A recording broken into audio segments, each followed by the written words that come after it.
Piracy is as old as the sea itself. Since men first pushed out in ships, there were those who took up the trade of high seas crime. But piracy and slavery went hand in hand. Between the 1500s and 1800s, over 1 million European men, women, and children were kidnapped, chained, and sold in open-air slave markets across North Africa. These slaves came from France, Spain, Italy, England, Ireland, and even Iceland and Norway, as well as Denmark. Their captors were Muslim pirates. The Barbary Corsairs built cities and expanded empires based upon the white slave trade, becoming even more effective by the 17th century. But how? Their capabilities were increased by the training and leadership of a most unusual man, an Englishman who made them almost unstoppable. He became a mercenary who changed not only his methods, but also his religion, and greatly advanced the capabilities of the Barbary pirates, who would be the scourge of 2 continents for the next 200 years. Who was John Ward? Why did he become a pirate?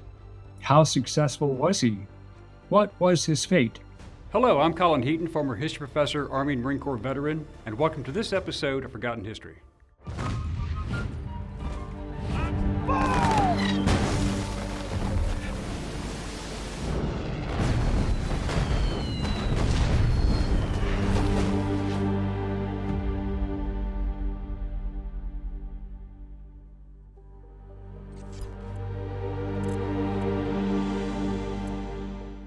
John Ward was also known as Jack Ward, or Birdie, as he was sometimes called. The real Jack Sparrow is based on the 17th century English pirate John Ward. Ward was born around 1553 in Faversham, Kent, a coastal market town in southeast England. He started his maritime career as a fisherman while still a boy, but later became a privateer in 1588 following the Spanish Armada under Queen Elizabeth I, fighting against the Spanish alongside men like Sir John Hawkins and Sir Francis Drake, who were called Queen Elizabeth I's Sea Dogs. These privateers seriously damaged Spanish commerce around the world, taking or sinking treasure ships and slaves. In order to be legitimate, the Sea Dogs had to be commissioned with the Crown's letter of marque. This symbolized their authority to plunder enemy ships without being branded as pirates, and a percentage of the proceeds from their activities was submitted to the Crown. But when James I made peace with Spain in 1604, many men returned to shore to find work. At this time, Ward was allegedly pressed into service, basically kidnapped, for service on a ship sailing under the authority of the king, where he served aboard a ship named the Lion's Whelp, operating with the Channel Fleet. Ward, a former privateer, now a conscripted slave, must have felt betrayed. Shortly afterward, Ward and about 30 men had mutinied aboard the Lion's Whelp near Plymouth and stole the 25-ton vessel and sailed to the Isle of Wight, and Ward was elected captain.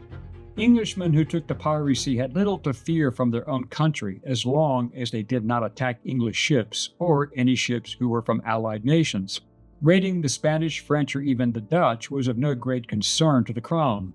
This was among the earliest reports of a pirate leader being chosen through elections, an example of pure democracy in an age of monarchs and tyrants. But Ward's mutiny and taking the ship changed things, and that was a death sentence if he were to be caught. Ward and his crew captured and plundered a few small ships along the way. It is said that Ward officially decided to become a pirate at a tavern. According to a pamphlet written by Andrew Barker, an alleged captive of Ward, the pirate was so disgruntled with the world that he described it as scurvy. The pamphlet quoted Ward as saying, "My mates," quoth he, "what's to be done? Here's a scurvy world, and as scurvily we live in it. We feed here upon the water, on the king's salt beef, without e'er a pence to buy as a bissel," meaning a bushel, "of grain when we come ashore. Revel, sup, and be merry, every one at the proper charge of his own purse. This night, when the captain and officers shall conjecture nothing but that we are drawing dry the pot, we'll be diving arm deep in the fugitives' bags." They sailed to the Isle of Wight and captured another ship, the Violet, which was rumored to be carrying the treasure of Roman Catholic refugees. Although the ship turned out to have no treasure, Ward added it to his growing fleet and used her to capture a much larger French ship. But Ward and his crew were in trouble, so in order to avoid the English navy who would be after them for the mutiny and theft of a ship, then began raiding vessels in the Mediterranean Sea from southern France, Spain to Sardinia, Sicily, and the coast of Italy, and reached Algiers, then Morocco. In 1605, Ward had sailed to Tunis, which was under Ottoman control, and offered his services to the Bey of Tunis. This would be a great benefit to Ward because he had an arrangement with a troop commander from Tunis named Uthman Dey. Dey would give his ship sanctuary, and he also had the privilege of going through the stolen merchandise as payment.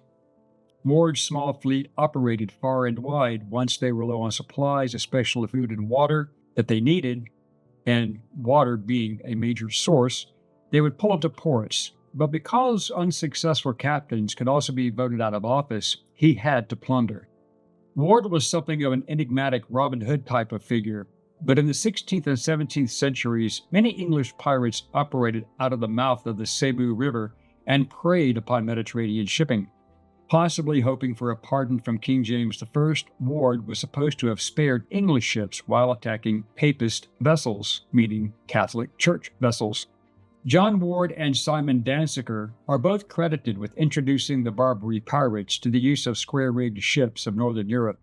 Ward was denied a pardon, so he intensified his maritime operations. All ships were now fair game. Ward headed to Algiers, but several of his men were arrested upon entering the city because the city had been attacked by another English mariner, Richard Giffard, several months earlier.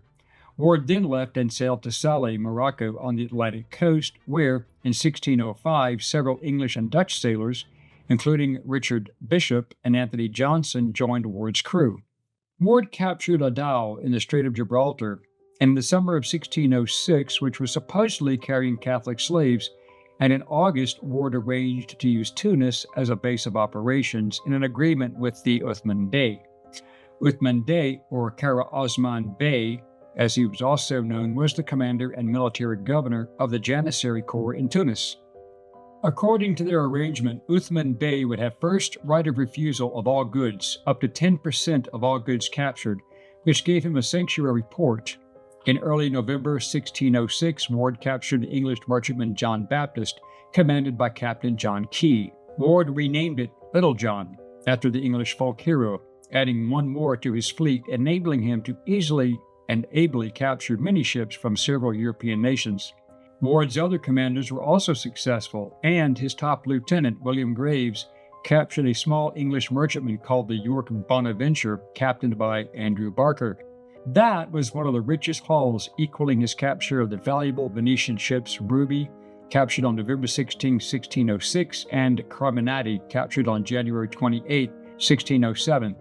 By this time, Ward had at least 4 vessels, the 400-ton Dutch 32-gunboat Gift that he had captured and renamed, and he still had Little John, Ruby, and Carminati, with all the merchantmen fitted with cannons. Ward had asked James I of England again for a royal pardon, which was refused, due to a threat of war from Venice, as Ward had attacked many Venetian ships, and he reluctantly returned to Tunis. Uthman Bey, an Ottoman officer of Tunis, kept his word and granted him protection. Ward accepted his other offer. He accepted Islam along with his entire crew and changed his name to Yusuf Reis, with a nickname of Chakur or Chagur because he used an axe in his privacy acts. Ward, to avoid paying levies and fitting into his new environment and conversion taking the name of Yusuf, he quickly became one of the most successful Corsairs in the Mediterranean. His new faith and allegiance infuriated the English, who labeled him a traitor and apostate. But all attempts to capture or extradite him failed. But what really angered his fellow countrymen were the reports that Ward had trained his new Barbary pirate comrades in the art and skill of English naval gunnery and seamanship, converting the rigging of their Corsairs to better maneuver, even in the highest and lightest winds, and tack without compromising their offensive position. Operating from Tunis, Ward launched raids on Venetian, Spanish, and Christian merchant ships, becoming wildly wealthy and infamous. His most notorious score came on April 26, 1607, when he captured the massive Reniera de Soterina, a Venetian galleon which weighed between 1,400 to 1,500 tons, loaded with gold, silk, and valuable goods, while sailing between Cyprus and Turkey. Although the Italian ship was armed and much bigger, Ward and his mates were skilled at naval gunnery and very experienced in boarding ships, so they remained unfazed. They suspected that it was a heavily laden commerce ship, and they were right. The ships fought for 3 hours, but Raniera de Soderini, being too large to maneuver in the light winds, could not score effective hits. Ward's ships managed to outmaneuver her and penetrate her upper bulwark 5 times, setting bales of hay inside on fire. Finally, Ward then ordered his ships to close and board. The crew of Raniera de Soderini decided to fight the boarding party and were given small arms. However, a well-timed volley of chain shot from Ruby hit at least 2 defenders, tearing them apart. The carpenter aboard Raniera de Soderini confronted his captain, telling him to surrender or face a mutiny. The captain consented, and Ward captured the ship with no further fighting. According to Andrew Barker, her cargo was esteemed to be worth 2 millions in the least, meaning £2 million. Being understandably upset, the Venetian ambassador in London told the Privy Council that Venice was close to declaring war on England due to Ward's piracy. That ambassador, Secretary Esposizioni, had declared the cargo's value at £2 million, and he wrote, "That famous pirate Ward, so well known in this part for the damage he has done, is beyond a doubt the greatest scoundrel that ever sailed from England. He has refitted a Venetian ship, Soderini, and turned her into a Berton, with 40 pieces of bronze artillery on the lower and 20 on the upper deck. He has given his old ship to Captain Graves, and these 2 and some other 4 ships form 6 fighting ships in all." The English government disagreed with the amount and the estimated value of the cargo to be worth only £500,000. Still, a report from the English ambassador in Venice assured the council, "As to Ward, who captured the Soderini and transformed her into a Berton, will meet with a warm reception if he comes into these waters." John Ward had totally re-outfitted and armed Gift, Little John Ruby, and Carminati by the early spring of 1607. In June 1607, he outfitted Raniera de Soderini into a powerful man of war. The crew cut at least 20 new gun ports into her hull to accommodate 60 additional brass guns, as related by the Venetian ambassador. Ward's training of the Barbary pirates saw them raid the Faroe Islands, kidnapping and enslaving dozens of people in 1607. But they wanted greater numbers of slaves. Ward then expanded their fleet with new hull designs and rigging to allow for such excursions. He set out to sail in early 1608. Then, in March, a ship spotted wreckage of a ship off the coast of Greece, and rumors began to spread that it was Raniera de Soderini and John Ward was dead. Ward, aboard the Gift, took his fleet into the Adriatic Sea, where they were scattered by a terrible storm. Ward, aboard the Gift, later found only the 200-ton Ruby, assuming the others were sunk before heading for the eastern Mediterranean. The port city of Aquileia, now El Hurray, was his interim port, and he even married an Italian woman who may have been a former slave while continuing to send money to his English wife. Around 1612, he retired from piracy and ran a school to teach young burgeoning Barbary pirates gunnery and navigation. For centuries, the Barbary Corsairs used 1 or more triangular sails, which allowed for fast movement in a steady tailwind, but were not that effective in tacking. Ward showed them how to properly rig their ships to adjust to any wind direction, incorporating the jib, topsail, and gallant. He also trained them in effective gunnery, to include bouncing cannonballs off the water like skipping a stone, which ensured a shot did not go high over the target and guaranteed impact. Ward also educated them in celestial navigation, decades before the sextant was developed. He also showed them how to make navigational charts and measuring the depths beneath the hulls in shallow water. This allowed for close-to-shore sailing and reduced the chance of running aground while deploying raiding parties.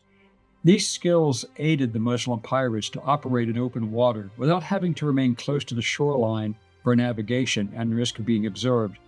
Ward's total accumulated wealth is unknown, but he must have done quite well.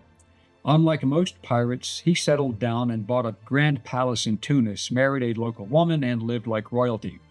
Ward still maintained his private navy, shared his plunder with the Bey, and lived out his days peacefully in Tunis in 1622 at the age of 70, possibly dying from the plague as there had been an outbreak, but his legacy lived on. His Barbary pirates placed these methods into practice, and after Ward's death, their raids into Western and Northern Europe exploded. This was where they performed most of the raids to kidnap slaves. In August 1625, Corsairs raided Mounts Bay, Cornwall, England, capturing 60 men, women, and children and taking them into slavery.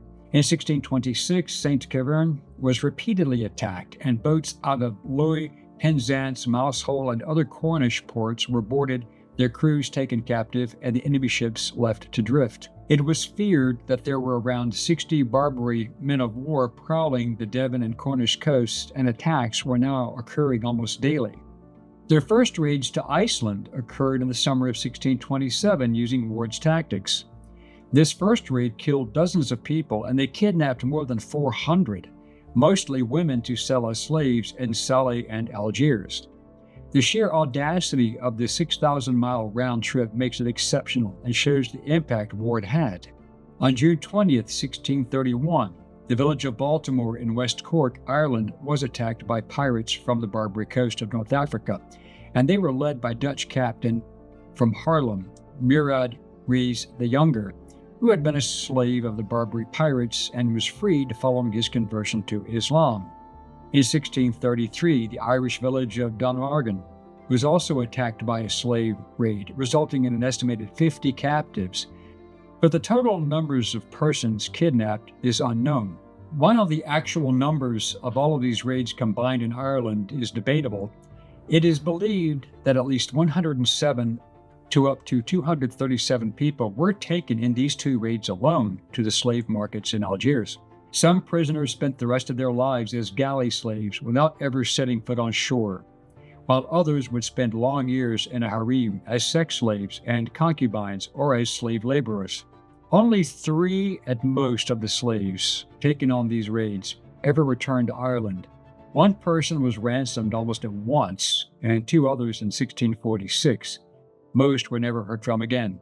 The panic that hit Parliament in December 1640 created the Committee for Algiers to oversee the ransoming of captives.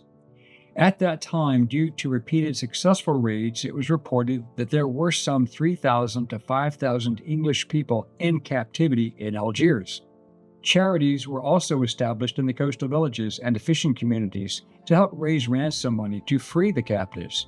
In some cases, entire families had disappeared. In 1645, another raid by Barbary pirates on the Cornish coast kidnapped 240 men, women, and children. The following year, Parliament sent Edmund Casson to Algiers to negotiate the ransom and release of English captives. He paid, on average, £30 per man.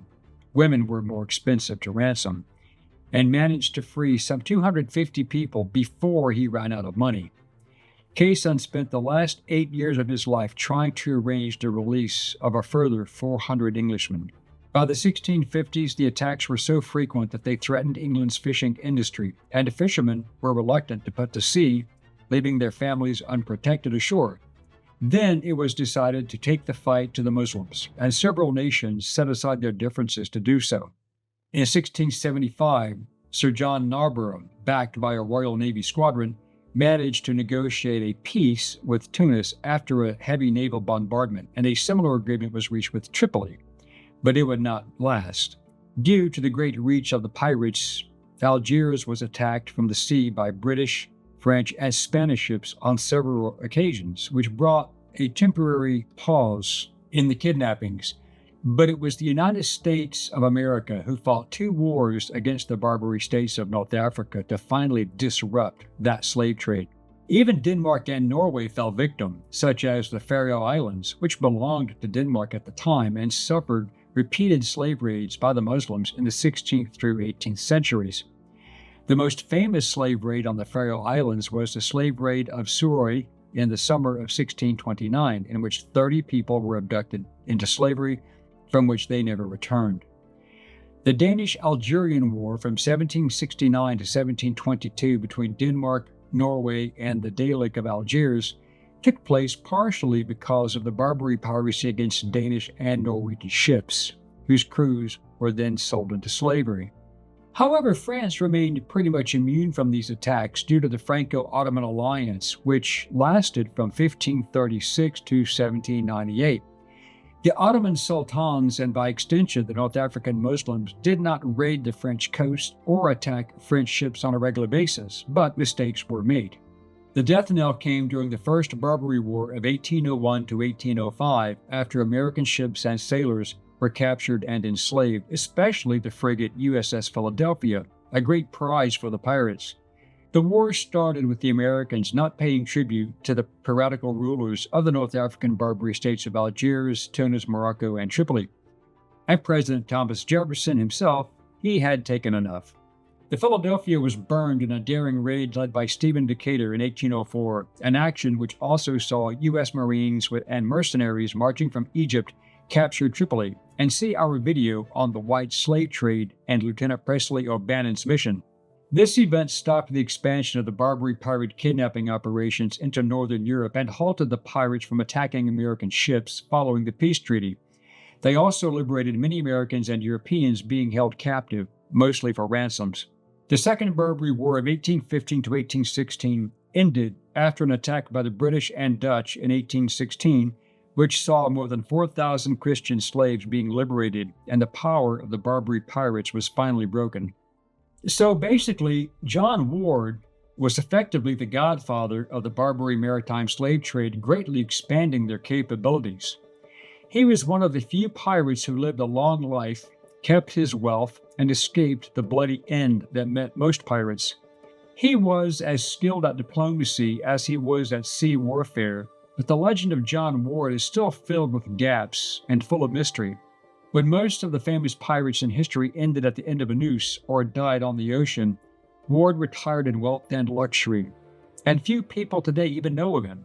Ward had transformed and reinvented himself, growing up a poor illiterate fisherman and lowly English sailor into a highly skilled and feared Muslim pirate. It was said that he mastered reading and writing several languages, including Arabic. Modern-day theorists suggest that he was the inspiration for the character of Captain Jack Sparrow. It is also believed that he inspired Daniel Defoe's and Lord Byron's tales of romanticized pirates. But John Ward wasn't just a pirate. He was a chameleon, navigating religion, politics, and power in an age when few survived the seas. And he did what no pirate was supposed to do. He won. Thank you for watching this episode of Forgotten History. If you liked what you saw, please click like, share, and subscribe. And if you would like to assist with the ever-increasing cost of production, please consider becoming a channel member and joining our Patreon page.